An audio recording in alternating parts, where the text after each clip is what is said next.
Միանշանակ հարգելի Մարի, ասեմ մի բան։ Այսօր Ռուսաստանը շատ խառն է իր խնդիրները չի կարող լուծել Ուկրաինայի հետ։ Թուրքիան հեղափոխական ճանապարհին է չի կարող բան անել եւ ամեն ինչը Իսրայելը իր խնդիրներն ունի։ Այսօր ճիշտ ժամանակն է, որ ռազմավարական, ստրատեգիական հակահարված տալ Ադրբեջանին։ Այսինքն բոլոր տեսակի ռակետները ուղղել Բաքու-Ջեյան նավթամուղին, գազամուղին եւ Մեգեչարյուրի գեսին։ Եվ այսօր միանգամից մի հատ պատասխան տալիս ենք Ադրբեջանին ու վերջնականապես Ադրբեջանի հարցը լուծում ենք ու Ադրբեջանը մնում է իր տեղում ու ծնկաչոք խնդրը աղերսում է մեզ բան ինչպես մեծ Ալիևն էր աղերսում որ Բաքու չմտնեն այսօր էլ իր որդին է աղերսելու վստահ եք ասում պարոն Սարգսյան հետևանքները ուրեմն ուժ է ծնում իրավունքը ուրեմն եթե մահանալը կա խրխրալս որն է ինչի մասին է խոսքը ուրեմն նսեմ ասած ապրենք կզած վիճակում կարգավիճակում ապրենք թույլ անկարող ես իմ ամեն ինչից զուրկ ամենավերջի այն ստրուկի կարգավիճակով ապրենք լավ է քանստի ապրենք մարդավայել մի տարի երկու տարի ապրենք քանստի ինչ որ ապրենք ես իմ ինչի պես հասկանում եք ուրեմն տես ես կներեք 1000 ներողություն կոպիտարի օրինակ եմ բերում ավելի լավ է ցուլի պես ապրես Քաստե կովի պես ապրես 100 տարի, ցուլի պես ապրի մի տարի, քաստե կովի պես ապրես։ Չի կարելի։ Ուրեմն տես, երբ որ աղերսում են, բան են անում, ուրեմն երբեք աղունիկները խաղաղություն չեն կարա բերել։ Ուզում ես 100-ատ սպիտակ աղունիկ բաստող։ Արծիվները խաղաղություն բերում, որ բոլոր տեղը բզկտում են, բոլոր տեղը անում են, նույնիսկ արուսների վրա էլ հարձակվում են։ Միայն հակահարված տալ, բալ իզեն ի գործ, ուրիշ ոչինչ, ուժ է ծնում իրավունքը։ Չի կարելի վախտալ ոչ մի բանից ռիսկը հաղթանակի կեսն է դուխը հաղթանակի կեսն է դրանք ոչխարները չեն կարող իրաց եղած զեկել օգտագործեն միանշանակ կոզերը մեր ձեռն է Զանգ լինելու դեպքում պարոն Սարգսյան կփորձենք պատասխանել նաև զանգերին հիմա այս պահին չեն երևում եւ մի հարց էլ եթե խաղաղության համաձայնագիրը արդեն պատրաստ լինի Բաքուն ստորագրելու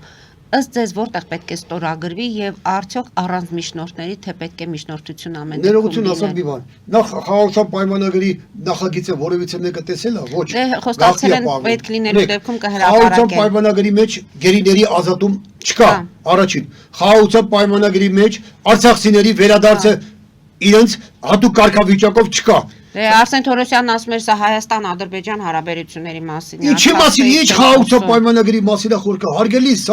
ես նորից եմ կրկնում խաղաղության պայմանագիրը այստեղ նորից Հանիբալի բանը խոսքերը բերեմ ուրեմն Կարթագենի Հանիբալ խաղաղության պայմանագիրը ստորագրում են ոչ թե քո հողում պարտվածի հողում այլ պետք է հաղթես հաղթանակով հաղթես եւ արյունոտ դիակների կողքին կնքես պայմանագիր թշնամու հողում խաղաղության պայմանագիր որ թշնամին բախից սարսափի գիտի իմանա որ դրանից հետո ամեն մի վարքյան կարող է ճշել իրար սպանել մորթազերծ անել դա պետք է եթե խաղաղության պայմանագրի մեջ գերիների ազատում չկա եթե խաղաղության պայմանագրի մեջ արցախցիների վերադարձը չկա եթե խաղաղության պայմանագրի մեջ Հայաստանի ինքնիշխան տարածքի ազատագրումը չկա Ինչ խաղաղության պայմանագիրը պայմանագիրը այդ մնացածն արդեն Ուրեմն հարգելի խաղաղության պայմանագիրը այդ բոլոր կետերը որ ես թվեցի պետքա ԵԱԿ-ի Մինսկի խումբը մի չորս կա գործում է եւ մեծ լիազորություններ ունի իրավական ուժ բայց Ադրբեջանն էլ հենց դրա մասին է շատ փոքր պետություն է որ ասում է լուծարել իսկ մեր այս ալմեղությունները պետքա չգնան այդ քայլի ոչ բոլոր հայտերը հետ բերեն Եթե հայտերը հետ բերի դա կլի ճակատագրական Հայաստանի Հանրապետության համար, ինչպես Արցախը կորցրին, այնպես էլ Հայաստանը կորցրեն։ Չեն հասկանում, որ դարավոր Թուրքիան ուզում է իր Թուրանի ծրագիրը իրագործել, չեն հասկանում սրանք։ Այս քրիստոնյա աշխարհը չի հասկանում։ Հասկանում են լավ էլ։ Ուրեմն պետք է անպայման միանշանակ ԵԱԿ-ի Մինսկի խմբի ներգրավել։ Հայաստանը պետք է հետամուտ լինի։ Ամենահզոր գերտերությունները, որոնք որ կային, Ֆրանսիան, Ամերիկան Խաղաղության պայմանագրի գարանտը պետք է լինի միջազգային կառույցները, ԵԱԿ-ի Մինսկի խումբը, Ամերիկան, Ֆրանսիան եւ այլ տերությունները։ Ռուսաստանը կարող է մասնակցել, բայց զայնի ուժ չի ունենա, եղել է ժամանակին քիչ էր անում։ Առաջինը, երկրորդը, ուրեմն բոլոր այդ ընդգծված կետերը պետք է լինեն խաղաղության պայմանագրի մեջ ու իրագործվի։ Եթե Հայաստան, Ռուսաստան, Հայաստան, Ադրբեջան անեն այդ պայմանագիրը, չի իրագործվելու։ Հագայի միջազգային դատարանի եւ կա միջազգային քրեական դատարանի հարյուրավոր որոշումներ վճիռներ Ադրբեջանը կատարեց իրենցյա բլոկադայի շրջափակման համար, ճանապարհի շրջափակման համար, ամսինի պայմանագիրի չկատարելու համար եւ այլ Հայաստանի իշխան տարածք ներխուժելու համար կատարեց Ադրբեջանը։ Ու նույնպես խաղաղության պայմանագիրի իր համար հեչ բան է։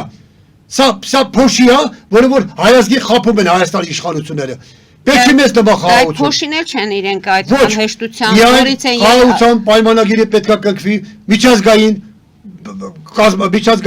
գերտերությունների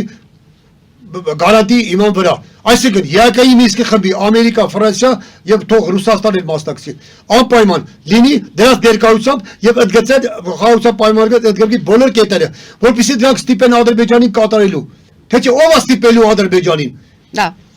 լսենք մեր հեռուստադիտողներին։ Լսում ենք ձեզ, դուք եթերում եք։ Ես Մարի։ Լսում ենք։ Բարև ձեզ։ Բարև ձեզ։ Ես պարոն Սարգսյանին երկու հարց ունեմ տալու։ Հարգելի պարոն Սարգսյան, դու ամենապատվավոր ազգասեր հայ մարդն ես։ Ես մի երկու հարց ունեմ։ Խնդրեմ հարցը ձևակերպեք։ Okay. Ես առաջին հարցս ես ուխտացել եմ, որ եթե մեր ազգի մեջ մի հատ հայ կա, որ կդառնա նոր վարչապետ, ես 10 հատ ոչխար եմ մորթելու։ Ես ուզում եմ այդ երիտասարդին տենամ, դες բոյով, բուսաթով, խելացի, զինվորական, ասեց ապե բարով հայասեր, այսպես միան մարդ եմ ուզում տենամ։ Եվ ուզում եմ տենամ պարոն Սարգսյան, որ այդ վարչապետը ատամները լվանա։ Լավ, արդեն խնդրել եմ, չէ, նման հայտարարություններ մի արեք։ Մի հեռուստադիտողին էլ լսենք, որից հետո ես նախկինի հարցը ձեզ կուղեմ։ Լսում ենք ձեզ, դուք եթերում եք։ Բարև ձեզ Տիկին Պետրոսյան, բարև ձեզ Գնդապետ Սարգսյան, պարոն Սարգսյան, ինչքան հասկանում եմ դուք ռազմական արվեստի մասնակից եք, ոչ թե միջազգային հարաբերությունների, դուք ասում եք, որ ինչ փաստաթուղթ կա, որով Ղարաբաղը Ադրբեջանի մաս է, հիշեցնեմ, մինչև հարցը տալը, որ բոլոր ՄԱԿ-ի ռեզոլյուցիաներով Ղարաբաղը Ադրբեջանի մաս է համարվում, որ Ալմաթայի այդ հռչակագրով Ադրբեջանի եւ բոլոր ռեսպուբլիկաները ճանաչում են միմյանց սահմանները եւ գոյություն ունեցող սահման ուրիշ բան չի կարող նշանակել եւ 89 թվականի ձեր նշած այդ խորհրդային Հայաստանի օրենքը դա առողջին չէ, որտեղ դա ընդունվել է ոչ անկախ Հայաստանի կողմից եւ չի հաստատվել ՍՍՄ-ի կողմից։ So ինչ փաստաթղթի մասին եք դուք կամ ինչ փաստաթղթ եք ուզում։ Շնորհակալություն։ Մեկ հեռուստադիտողի լսենք եւ սկսենք հարցերին։ Լսում ենք ձեզ, դուք եթերում եք։ Լսում ենք ձեզ։ Լսում ենք։ Լավ, այս զանգը չստացվեց։ Ինչ փաստաթուղթ եք ուզում։ Ուրեմն հարգելիս, ես միջազգային ոլորտի մասնակից չեմ, բայց իրավաբան եմ, ուսումնասիրել եմ բոլոր իրական փաստաթղթերը, ասեմ միանշանակ։ Ուրեմն 1988 թվականին Լեռնային Ղարաբաղի Արցախի գերագույն խորհուրդը եւ Շահումյանի գերագույն խորհուրդը նամակով դիմել են Ադրբեջանի գերագույն խորհրդին եւ Հայաստանի Հանրապետության գերագույն խորհրդին, որպեսզի դուրս գան Ադրբեջանի կազմից։ Ուրեմն նաեւ դիմել են խորհրդային միության, սովետական միության գերագույն խորհրդին։ Ուրեմն սովետական Ադրբեջանը մերժել է Արցախի Լեռնային Ղարաբաղի գերագույն խորհրդի որոշում մերժել, ասել է ոչ, մենք համաձայն չենք, որ դու դուրս գաք։ Ուրեմն սովետական միության սահմանադրական դատարանի վերահսկողության կոմիտեն անմիջապես կանչել է Ադրբեջանին Մոսկվա եւ ասել է. դուք խախտում եք սովետական միության սահմանադրության այսինչ հոդվածները, որովհետեւ սովետական միության սահմանադրությամբ արձանագրված է հստակ, որ ամեն մի ինքնավար մարզը, ինքնավար պետությունը իրավունք ունի դուրս գալու այդ երկրի կազմից եւ իրավունք ունի մտնելու այդ երկրի կազմի մեջ։ Կա իրավական փաստաթուղթ։ Դրանք ասել է դուք խախտում եք սովետական միության սահմանադրությունը, Արցախը արդեն դուրս է ձեր կազմից։ Օրենքով սահմանված կարգով հանրաքվեով Ադրբեջանի կազմից 88 թվականին դուրս է եկել Ադրբեջանի կազմից։ Մնացել է սովետական միության կազմին։ 1991 թվականին, երբ որ Արցախը անկախացավ, այդ ժամանակ Արցախը դուրս է եկել ոչ թե սովետական Ադրբեջանի կազմից, այլ սովետական միության կազմից ինքնորոշման իրավունքով։ Իսկ Ալմաթայի պայմանագիրը, հարգելիս, այո, Ալմաթայի պայմանագիրը ԱՊՀ, երբ որ լուծարվեց սովետական միությունը, ԱՊՀ անկախ պետությունների համագործակցություն ստեղծելու կարգավիճակ էր եւ դրանք ստորագրել են դա իսկ երբ որ ստորագրել են այդ ժամանակ Արցախը չի եղել Ադրբեջանի կազմում հարգելիս դա միջազգային կա եթե կա նման փաստաթուղթ ցույց տվեք ես տեսնեմ չկա նման փաստաթուղթ Լսենք մեր հեռուստադիտողին լսում ենք ձեզ դուք եթերում եք Բարի երեկո Մարի ջան ողջունում եմ ձեր ուղին Պարոն Սարգսյան ես կասկած չունեմ որ դուք հայրենասեր եք մեծ բայց ձեր որոշումները շատ կտրուկ են մի քիչ վտանգ կա մեջը օրինակ եթե հայրը չեք կարծում որ գազամուղը եթե խփեին հետո այդ գազամուղից օգտվող պետությունների հետ մենք թշնամություն էինք ունենալու կամ եթե նավթահորերը խփեին Բաքվի British մեր պրոբլեմը ես կարծում եմ ավելի կշատանար այդ երկրները կսկսեին մեր դեմ տակից գործել եւ մեզ համար չեք կարծում որ բավական մեծ վտանգ կրներ այսքանը Շնորհակալ ենք զանգի համար Շնորհակալություն ռիսկերն է որ ես ասում եմ Շնորհակալություն ես ասեմ ռիսկերի համար հարգելիս ուրեմն 7 երկիր գազանաբար հարձակվել էին Հայաստանի Հանրապետության եւ Լեռնային Ղարաբաղի վրա Ուրեմն ամբողջ Եվրոմիությունը այդ երկրները, որոնք օգտվում էին գազամուղից եւ նավթամուղից, ամբողջ եվրոպական երկրները, այդ թվում ՄԱԿ-ի տերությունները միշտ հորդորում էին, ոչ թե մտնում էին, որ կանխեին ցեղասպանությունը հայերի նկատմամբ, այլ հորդորում էին հանգստություն, համերաշխություն,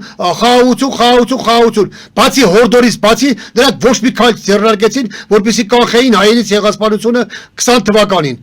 Չարեցին ոչ մի բան։ Այդ դա, եթե Հայաստանը նույնիսկ տարածքներ գազամուղն ու նավթամուղը եւ մեգաչարուրի գեսը,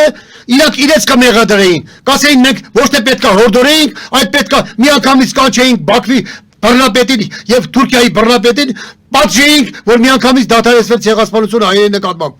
Այդ դա էր կարևորը, դա էր հիմնական պատճառը։ Եթե դրանք խառնվեին, կանխեին, դա ուրիշ հարց, բայց դրանք վտանգ չեմ տեսնում, որովհետեւ իրաց հորդորներով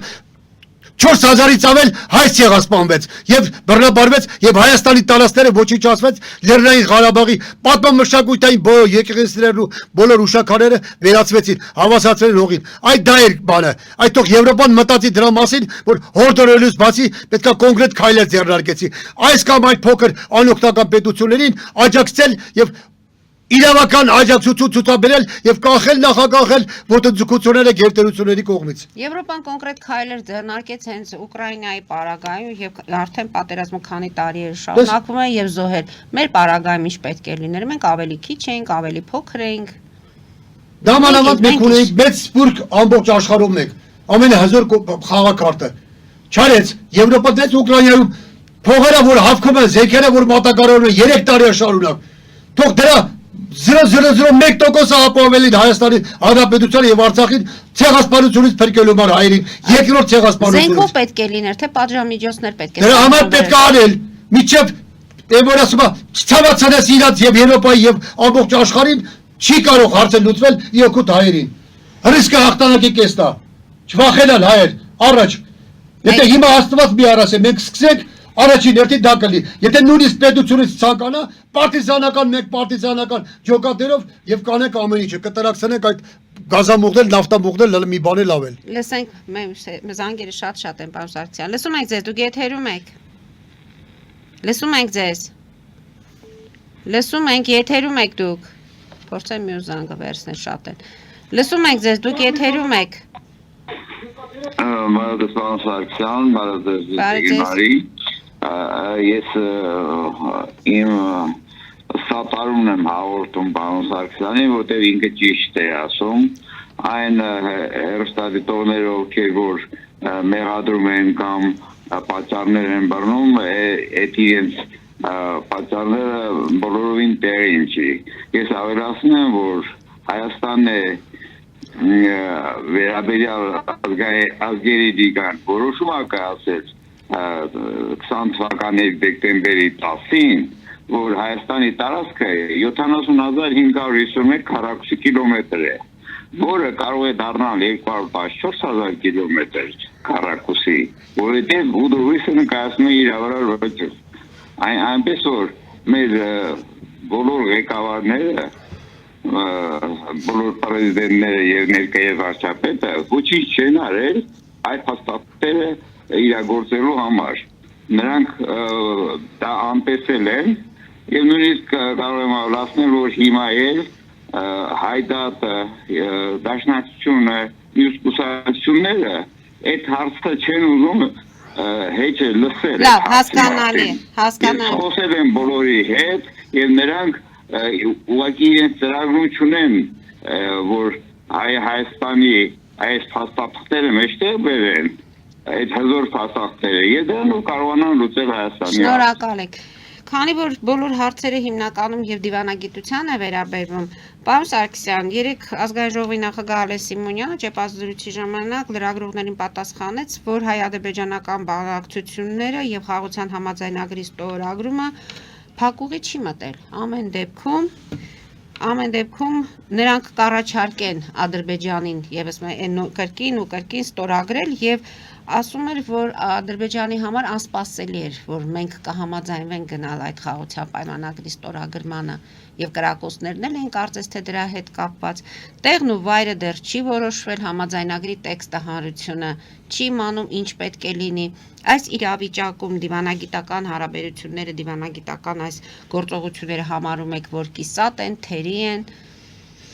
նորից եմ Որն է այստեղ ելքը համախմբման մասին խոսել կարծես թե դեռ չենք կարողանում Գյումրի ընտրությունների հետ կապված արդեն տեսնում ենք ինչպիսի ընթացք է անհարգալից մի խոսքով չեմ ուզում այդ ընտրություններին բայց ամեն դեպքում հանրության շրջանում չկա այդ համախմբման այդ մեկ գաղափարի շուրջ հավաքվելու կարծես թե պատրաստակամությունը ուրեմն հարգելիս տես այսօր Հայաստանի քաղաքական դաշտը լղոզված է եւ քաղաքական դաշտը ասենց բան ամեն ոք դες քանի մի հատ խնդիր է հասարակ բան Գյումրիում ընտրությունները չէ քաղաքապետի ընտրությունների ավականու ընտրությունների համար 9 տեխնացու կա եւ տարբեր ուժեր տարբեր բաներ այս փոքր երկերը որը մեկ տեխնացուի համար Ալեն Սիմոնյանն ասում էր Վարդանիկի տեղը բանտն է այս փոքր պետության մեջ իրավունք չուներ այդքան կուսակցական խաղեր լիներ իրավունք չուներ այդքան մարդիկ դες օրինակ քաղաքական գործիչները կուսակցությունները ովքեր որ ցանկանում են գալ իշխանության ուրեմն դրանք գեղեցիկ խոստումներ գեղեցիկ ամեն ինչը մեծ անպագորկոր ճառերով անպագորկոր բարերով մատուցում են ժողովրդի դիմիամից ժողովուրդը որ ինչ հասկանա ինչը ոնց է իրոք որ գա դա բանկանի թե չէ ուրեմն այս սրանք գալով իշխանության այդ կեղծ ֆենոմենով եկող իշխանությունները երկիրը քանդում են, երկիրը թալանում են եւ կանգնեցնում են երկիրը կրախի առաջ։ Այսօր դες այս խնդիրն է կանգնած Հայաստանի Հանրապետությունը պետքա արգելվի բոլոր կուսակցությունների, երկու կուսակցություն պետքա մնա Հայաստանի Հանրապետությունում առաջին։ Երկրորդը, ուրեմն հարգելի Մարի, դες խնդիր չկա նախկինները, ներկաները եւ այլ բոլորը մեկը մյուսին բան է։ Ուրեմն նախկին բանը իշխանությունը բերում է նոր իշխանության իր հաջորդին։ Չի կարող պատահ, եթե նախկինը չաջակցի չօգնի, տես խնդրեմ Միրա Պողոսյանի հարցազրույցը, որ Նիկոլ Փաշինյանի կանչել են ասել են Սերժ Սարգսյան ասել է ընտրեք մի տարի հետո սիկտիր կանենք եւ այլ տես ուրեմն նախքին է բերում ներկա իշխանությունը եւ դրա կծորդ է եւ ներկա իշխանությունը չի կարող խնդրեմ 7 տարի դատավարություններ է գրում որովից է մեկը դատվել է որովից է ուրեմն միլիարդները թալանած միլիարդները Հայաստանի Հանրապետության որովից է մեկը վճարել է ուրեմն միլիարդերի փոխարեն 0.001% վճարում են ասում տես վճարեց բրծակ ուրեմն հարգելիս Հայաստանի Հանրապետության սահմանադրության 10-րդ հոդվածը ասում է Հայաստանի Հանրապետության ընդերքը Հայաստանի Հանրապետության ջրային ռեսուրսները Հայաստանի Հանրապետության հոսանքը, Հայաստանի Հանրապետության փոստը, Հայաստանի Հանրապետության օդանավակայան եւ երկաթգիծը հանդիսանում են Հայաստանի Հանրապետության սեփականություն, իսկ դրանք Հայաստանի Հանրապետության սեփականություն են, թե օտարված են բոլոր բան եւ օտարված են այլ ինչ պայմաններով հարգելի Մարի, երբ որ 1992-91 թվականին այդ չարաբաստիկ վաուչերները մցրեցին ժողովուրդը չհասկանալով ամեն ինչի տակ, ուրեմն եկա զավոդները, եկա հսկա գործարանները գործող